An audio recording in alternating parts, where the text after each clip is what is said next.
music producers. In today's video, we are going over how to sell beats. Specifically, I'm going to reveal 3 secrets of how to tell a better story about who you are to really get artists to want to work with you. How to get attention on YouTube, on Instagram, Spotify, TikTok, and more. And then what are the secrets and what is a true work ethic from a music producer? What does that really consist of? So I'm going to share with you how to tell a story. I'm going to share with you my story. I'm going to help you get more attention, more views to your music, and then hopefully motivate you and give you some tips on how you could increase your productivity and your output to make it seem like you are the most dedicated producer in the universe. Let's get right into it. The first thing is your story. It's hugely important because if you do sell a beat, you get their email. And if you get somebody's email, you have a much higher likelihood of being able to sell them a beat.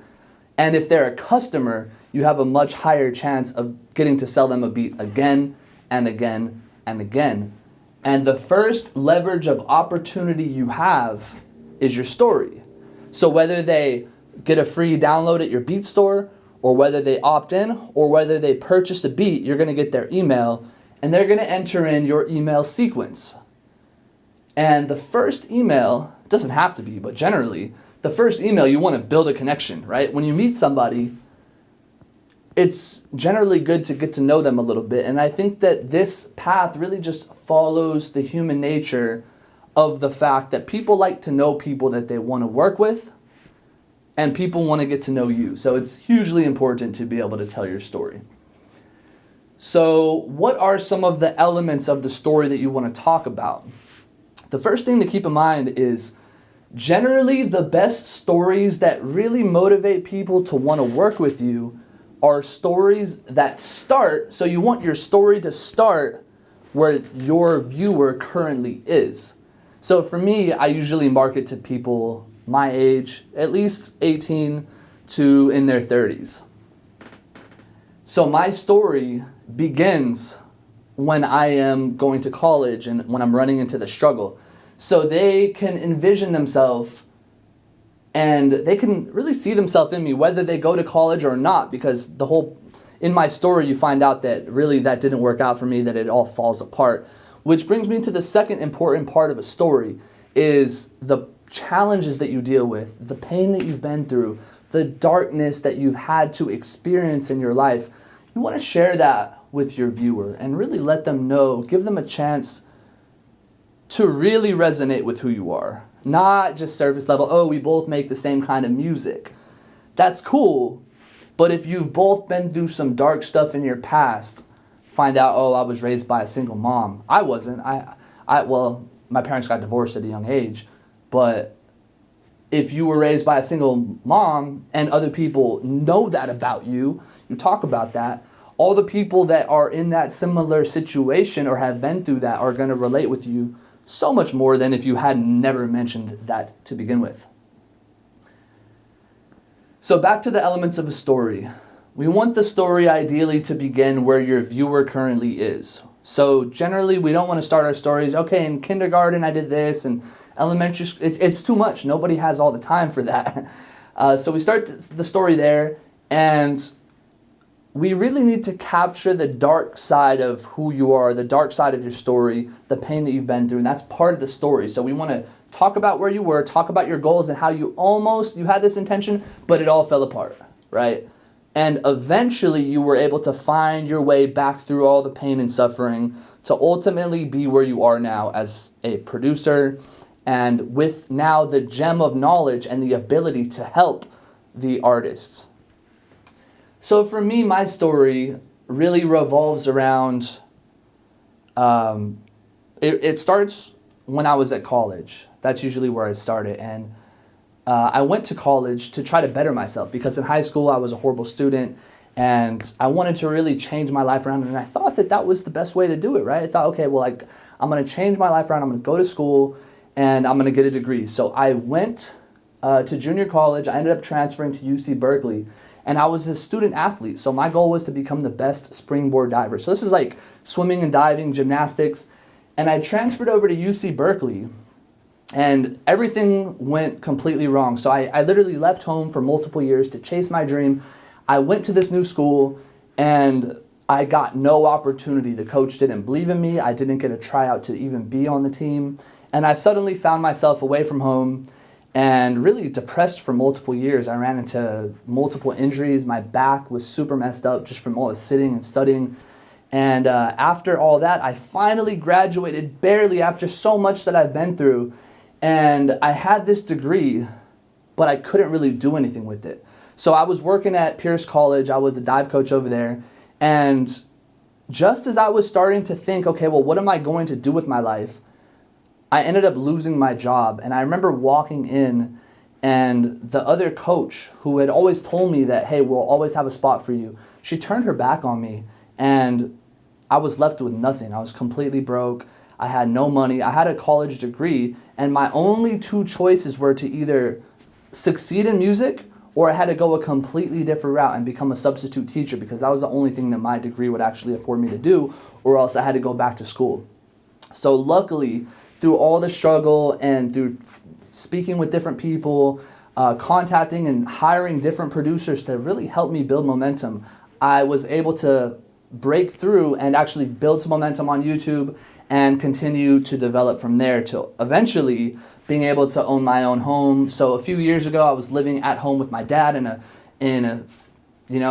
my studio was right next to his room, and he would always get up and yell at me. Now I have my own house with the pool. I got the freedom. I could do whatever I want. There's nobody here to bother me. So that's the essence of my story. Obviously, I don't really tell it all that much, but I just wanted to give you an example. There's a lot more details. So if I wanted to expand upon that story, talk about some of the pain and some of the incidents that I went through at college, like the relationships that I had, being chased by the cops and having them stalking me on the street, having actually a stalker who slashed my tires, and every week my tires would get slashed. So as my back was getting messed up, I couldn't even drive my car. I'd have to go to school and I'd have to walk. So, and really putting that together and being able to tell a story. So for me, in the first email that I send out, I don't have all the space to tell all that. So I condense it in different ways, but it's really a good thing for you to have, whether or not you're doing it in an email, whether you show up at a podcast, or you're just meeting people and you're talking about music. There's nothing that people hate more than success. And there's a reason that I didn't start this video telling you how much money I made by selling beats. I didn't tell you, how many millions of views that I get, or how many over 1 billion views that the artists that I work with get. Before I can get to that, I had to let you know about all the pain that I went through, or else you would hate me. You'd be like, who's this arrogant dude? Like, nobody likes you. And the problem is nobody knows you, and if you're telling your story that way, nobody's going to like you. But we also want to find success. So the first thing, a lot of people will ask me, okay, well, I haven't really accomplished that much. How do I tell a story that actually motivates them? Because the cool thing about my story is I went from somebody who thought I needed to go to college. I had a degree. I couldn't use it. So I ended up just going into the music industry. So whether or not you have a degree or you don't or whatever, you gave up on that route. It's inspirational for people to know that, hey, I've gone through failure and now I've accomplished. I know how to get millions of views. I know how to do these things. Now let me help you. So this is where people have to really look at the way to phrase certain things. Maybe you've worked with an artist that has got millions of views. You can say, I worked with this artist and helped them get millions of views. Doesn't mean that you really got the views. You just produced the beat, but hey, you did help them. So you don't want to lie. You don't want to be a liar, but you want to tell your story in the most exciting way. And you want it to end with the knowledge of learning something, of accomplishing something, of going through something. That's how people are going to relate with you and your story. So the next thing, let's get into attention. Before we delve directly into attention, let me know your story below. Let me know some of the stuff that you've been through. If there's anything that you resonate with about my story, if there's anything we have in common, feel free to let me know below. I would love to hear from you. So the next thing we're going to get into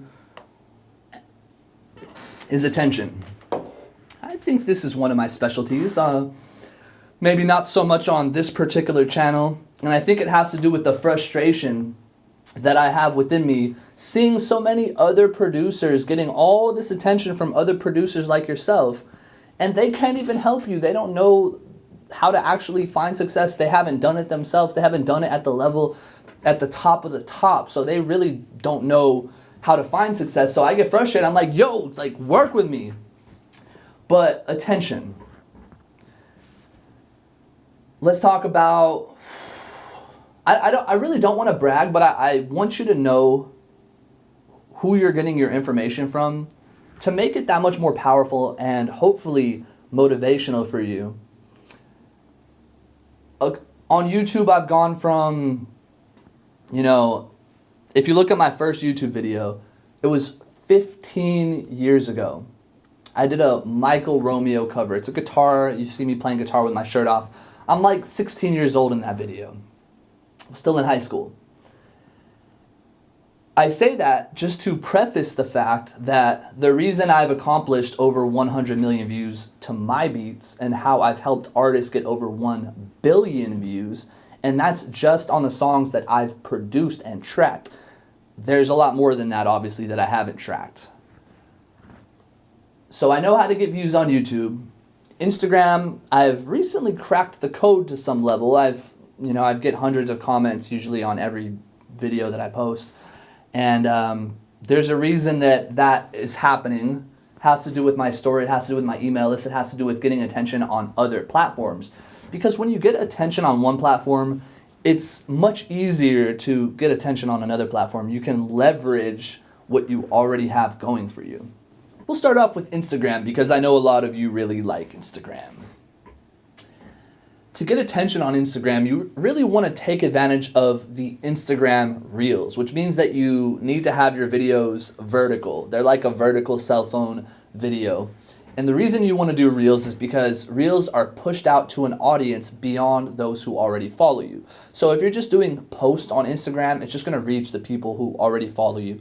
If you are doing Reels, you have a much better opportunity to get in front of an expanded audience, to actually get new followers, get people to engage with who you are on Instagram.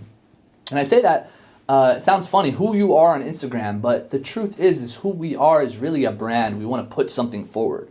So I don't just show up on this video looking like complete crap. I set up a light, maybe I don't have a light. The point being is you want to try your best and put your best foot forward. So on Instagram, what are some of the best strategies that people are using right now to get results on Instagram? The first one is starting off videos where you're like pointing up and you have some kind of caption. So you can say something like, can you freestyle to this? And then you're literally just hitting the drum and the kick on the beat. So it's really easy to do. You just set up the video. All you have to do is hit the kick drum and the snare. Oh man, that was really loud. All you have to do is hit the kick drum and the snare and then have something. Surprisingly, that works really well. Another thing you could do is just demoing the beat. So if you're dropping a new beat, perform the beat.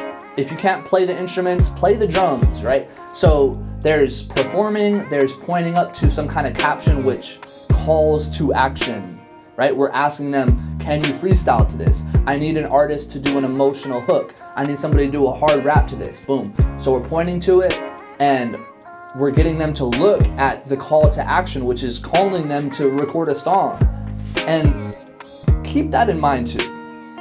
When you call to action an artist to record a song, you're doing them a favor because there are so many things in life that are ruining their confidence. And let's say that you may not be the most confident person, but you put yourself out there anyway. You do this video, you're pointing up and they're like, oh, you want me to rap on that? Okay, I'm going to rap on that.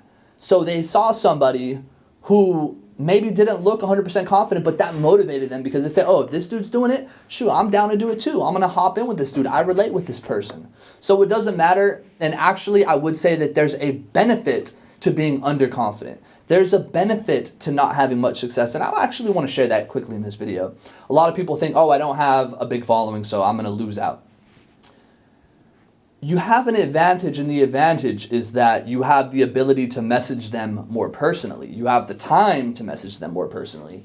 And they're going to know, and especially when you prove it to them by engaging with them, they're going to know that, By working with a smaller producer that hasn't got millions of views, they're going to get your attention. They're able to communicate with you on messages. Maybe you'll give them your number. So you want to take advantage. If I was a small producer, every person that got a free download, I would give them a personal email, or I would plan that out. I would send them my number. Hey, let's talk. I would give them a consultation.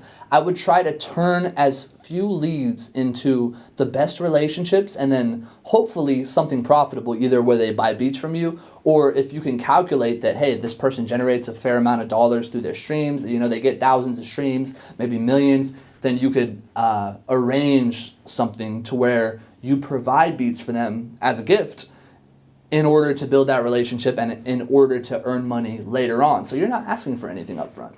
So there's a lot of different ways to take advantage of being a smaller producer as we are trying to develop this attention. So the best thing that I could do to conclude the attention portion of Instagram is to invite you to go on Instagram and to look at all the producers that are getting a large amount of views, a large amount of engagement, likes and comments on their Instagram reels. And what you'll find is you'll find out that they're doing certain things. A lot of producers will, another thing that works really well is to show the beat and then ask people what type of drums they like. So you'll be like, oh, do you like the hip hop drums? Or do you like the trap drums? Do you like the rock drums? Or do you like this? And then people, oh, I like the rock. Oh, I like the trap. They'll start arguing with each other, or well, they probably won't argue, but you'll have different sides. And then they're that much more inspired and motivated to actually hop on the beat because they've already inputted their information, right? They've already done a small commitment, and that's the whole thing. That's what we want, is we want a small commitment. That's why we get their attention. We tell the story. We want a small commitment. We want to, that's where it starts. It starts with their attention. Then we say, okay, with that attention, did I do enough to get an email? Did I do enough to even get a like? So if you could, I appreciate it if you like this video. I really don't get that many likes. It hurts my heart. Please like this video. Subscribe if you find this valuable. Again, you are learning from one of the top producers in the game right now. I am the second most viewed producer on YouTube right now, or at least beat maker. I don't know. There's probably producers out there that are doing more. But this is with about 3 million monthly views. So I hope you take advantage of the information that I'm giving you, that, as you see, not many people have probably seen this video. So let's talk about YouTube. YouTube recently has become a little bit more difficult. And the reason YouTube has been more difficult is something that I love about YouTube. They give priority to those who have already found success on YouTube. And you might say, oh, that sucks. Why would you want that? But the end result is that once you are able to break through and get attention on YouTube, you're set. They're going to help you out. It's easier to maintain momentum than you would think, right? As long as you keep posting, doesn't even have to be the best content. Ideally, hopefully it will be really good content. But it's not as hard to maintain attention, but to grow a new channel has become more and more difficult. But once you hit this threshold, right, it's really like climbing a mountain. Think about it. You're going up, and let's say that the peak's up here, but there's clouds, so you really can't see above. You don't know where the peak is. So you keep going through these clouds, and most people, they turn around, they give up. 99% of people, they give up before they get a fair amount of momentum. And what I classify as a fair amount of momentum is to monetize your channel and then continue to grow it over time. So if you're able to do that, then you will find success in the music business because you're getting organic views, which means that you're not paying for it. You're getting paid by YouTube to get artists to pay to watch your videos and then to pay you to purchase the beats, and then you collect royalties on the end of that. So what I'm saying is, although it's difficult to break through on YouTube, it's become increasingly more difficult. When you break through, you're that much safer knowing that, hey, you're on a safe platform. It's not going to get banned probably like TikTok will be. It's owned by Google. YouTube is owned by Google, so they're one and the same, and this is the number 1 and number 2 largest search engines in the world. So as you get attention on YouTube, you start to get that 4,000 hours of watch time in 1 year. Once you get that, you're very well set off to build momentum. Now the question is, being that we are in this new landscape where it is increasingly difficult, how do you break through? And the answer is to One, target low competition keywords. So use a tool like vidIQ or TubeBuddy to find the keywords, because the competitions, they move very quickly. You might find that this is a good term one week and then the next week it's not as good. So there are always new keywords that work. And let me give you a secret tip that nobody's going to tell you about. There are also ways to be deceived by the keyword searches. So you can go to vidIQ and vidIQ will tell you, let's say the Kid Leroy type beat. It's an amazing key term. There's 1 million people searching for it. It's off the chart. There's no competition. But it could be wrong. I have found many instances where the data was wrong, and this is what could happen and what I believe is happening. Either that the data is not completely wrong, but it's inaccurate, or the artists sometimes can purchase different search engine optimization packages from websites such as Fiverr that get them a certain amount of views through YouTube search. And what they do is they request certain keywords. And you give them the keywords, which could be the Kid Leroy type beat, for example. And what ends up happening is they end up getting you a bunch of searches for that. And then the vidIQ thinks that real people are searching for it, but really this is a promotional service which is done by robots. So these fake robotic views tricked vidIQ or tricked TubeBuddy to thinking that this is a great keyword with a lot of search. There's not much competition. Why is there not much competition? Because it's a freaking robot searches and there's not many people doing it. So this is a way to actually inflate the artists, right? So if you're a producer, you might want to help artists out by letting them know, hey, if you can get people to see, or if you could trick vidIQ into seeing how many, I don't want to say trick, but because I don't want to lead to seeming like I'm promoting something, because honestly it's probably a bad idea. I just want to make aware of what could happen and what could deceive you. So the point of what I'm getting at here is, when you're doing that keyword research, don't rely 100% on the data. Rely 50% on what you believe. So let's say you believe, hey, there's a lot of people searching for this. I know that this is a popular band. I know people that are searching for this. I search for this, or whatever. And then you see this other data, and you don't believe that people are searching for this, but the data says it is. I wouldn't just believe the data. That's what I'm trying to tell you here. So keep that in mind. Nobody knows that. It makes a huge difference when you're trying to determine which keywords you want to go for. So for example, Linkin Park type beat, 21 Pilots type beat, I think those are great keywords because I've heard of those bands, I believe in them, they sound good. Now we look at a lot of these new artists. An artist that I work with, for example, T.O.B. Duke type beat. T.O.B. Duke I produce a song, Spaceships. I think it's the biggest song. vidIQ says that that's getting a lot of searches, but I tried it and it doesn't seem like it's getting any views, right? Or the data's something's a little bit off with that. So I just want to give you that caveat that the vidIQ and those tools, those free tools, TubeBuddy and vidIQ that you could use, they're helpful, but they're not 100% accurate. So don't think that you found the special keyword. You really got to come down to what you know and what you're good at. So we want to find keywords that we could rank for. And there are different strategies and different ways that you can do about it. I have a completely different strategy that I've used to get attention on YouTube that really nobody else does. It's right in front of their eyes, and it has to do with the different ways I've titled it. And I could share with you here in this video, but it would get a little bit convoluted because there's different numbers. I use the title as keywords, and I'd have to kind of explain it a little bit more. So if you want to check the description below, I'll have a link to a free training that I completely took off the market, which is going to give you an opportunity to learn for myself. I will show you the best keywords. I will show you behind my personal YouTube account, so you'll see exactly what I'm talking about. And you'll also get an opportunity to work directly with me if you want to take advantage of that, and which is going to greatly increase your opportunity and your odds of blowing up online. I would say it would probably at least 10x your chance of finding success and building momentum quickly if you watch the training and you take action with what I share with you. So check the link for that. So we went over some of YouTube. Let me give you a couple quick tips for YouTube. So YouTube Shorts, it's a new thing. YouTube really wants to capitalize on YouTube Shorts because it allows them to compete on different domain. So it's like a Instagram/TikTok.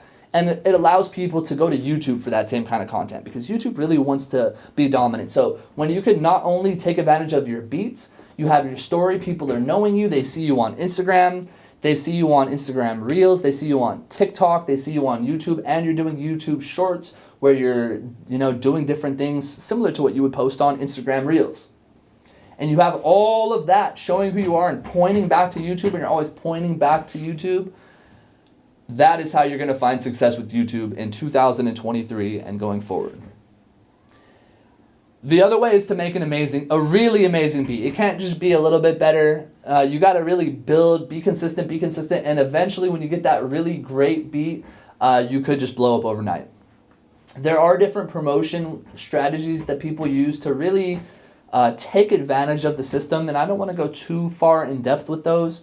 But I do share some of that in the free training, so make sure you check the description for that as well to learn, and I don't recommend doing it, but to learn what other people have done, to not cheat the system, but to give yourself the best odds that you have to get results knowing what I'm about to share with you. So that's most of Instagram, that's most of YouTube. And just with those two alone, if you could get attention, obviously look at the description. You want to have a link to your Beat store. When they go to your Beat store, you want to have a free download option. When they get the free download option, you get their email. When you get their email, they should enter in an email sequence, and it could be short. It could just be one introductory email, really connecting who you are and giving them some kind of gift, giving them some, providing that goodwill. So hopefully that will motivate them to come back for more. And once you have all that set up, there's a huge potential for success going forward. But let's talk about the TikTok quickly for attention. TikTok, it's really the same thing as Instagram, same kind of stuff. Look at the Reels, look at that kind of stuff, vertical content. But let's get into the true work ethic. This is the thing that separates the boys from the men. This is the thing that really is going to allow you to be next level. So how do you, what is true work ethic, and then how do you develop it, right? So true work ethic is understanding the potential of what is possible. I started to learn the true work ethic and the true understanding of what was possible by watching magicians, such as David Blaine. David Blaine, he always challenges himself in unique ways. And these challenges go beyond what any music producer would generally want to put themselves through. You're not going to want to stand on top of or lock yourself in a glass box with no food for 40 days. You're not going to want to do that. You're not going to want to freeze yourself in an ice block for 2 days. You'd be better off or holding your breath for 18 minutes and, dying inside. So taking that and saying, okay, well, how can I challenge myself in the music business? Okay, well, let's start to look at the output. Okay, what output do I have? I have a video coming out every day or every other day, the most every 3 days on my main channel. I have another channel called Ryini Instrumentals. I also own Sad Rap Beats. I also own the YouTube channel Guitar Instrumentals. Each one of those 4 channels has an Instagram. Then I also have Guitar Prod, which is the channel that you're watching right now. This is made for music producers, right? Guitar Prod has its own website where I sell loops. It has its own email list, its own email sequence. So how do I get all that done? How do I drop a loop kit? So besides the beats, I'm also dropping loop kits daily. I'm recording videos like this. How do I do it? And I'm over here drinking, right? How is all of this getting done? So the first thing is you need personal true work ethic. The second thing that you need is you need a team. But if you try to get a team before you have true work ethic, your team isn't going to have true work ethic because they're going to be coming to you and you're going to be lazy. So they're going to be lazy. So the first thing is you got to step up your work ethic. And you're going to do this by challenging yourself. Say, okay, how early can I get up? How many beats can I make per day? And you'll start to find out that as you make more beats, they'll probably get better. If they start to get worse, then that's the limit where you might want to slow down and start to look at other types of content. Okay, I'm going to spend more hours writing emails. Writing emails is one of the most valuable things you could do to build a connection and to get people to really believe in who you are as a producer. So if you can develop your story, learn how to tell your story in a good way, not, hey, so I started off and I went to college and I graduated and I just started blowing up online and I got millions of views. Nobody likes that story, first of all. That's not a good story. And that's the same story I told you earlier, by the way. It was just a much shorter and it was the wrong way to position it, right? So you probably have a story right now and there's a certain way to position it and you want to really embellish who you are as a person and to create a persona in your story. Then if you can tell a good story, if you can get attention using the methods that I had described earlier in this video, and if you start to develop a true work ethic by getting up early, increasing your productivity, making more beats, making more content, but not getting distracted, not making goofy content, really focus on the beat quality, really focus on the customer relationship, really focus on those artists that are engaging with you. What can you do for them? What can you provide for them? Hey, can we talk? Being willing to put yourself out there and to be vulnerable. If you can do all those things, then you're going to set yourself up well to sell beats. If there's only one thing that you could do, attention is the most important. If you could get attention, you really don't need a story, but you're going to fall off sooner than later. So if you're getting attention and you're making money, you better start to try to put yourself out there, or else you better accept that there's a high likelihood that everything's going to fall apart and your momentum is going to decrease, and you're going to look back and say, man, I wish that I took advantage of what he was saying in that video. I knew that I needed to put myself out there. And even though I may not be that confident in myself, other people are not that confident either, and they'll relate with me. So I need to do it for that reason as well. If you could do all that, and you could dedicate to really improving the way that you function as a human, improving your dedication to getting up, improving your ability to finish beats, improving your ability to network, get on the phone, and to do the things that matter, then you're going to find success. So if you have found this video valuable, then shoot me a like, subscribe to the video, let me know what you think is the most impactful thing that you've learned from this video. And if you want to learn more, check the link in the description and join me on a free hour-long training where I reveal in depth how to really blow up on YouTube, which is the most important for me, and it should be the most important for you as well. So I'm looking forward to work with you, and we'll talk soon.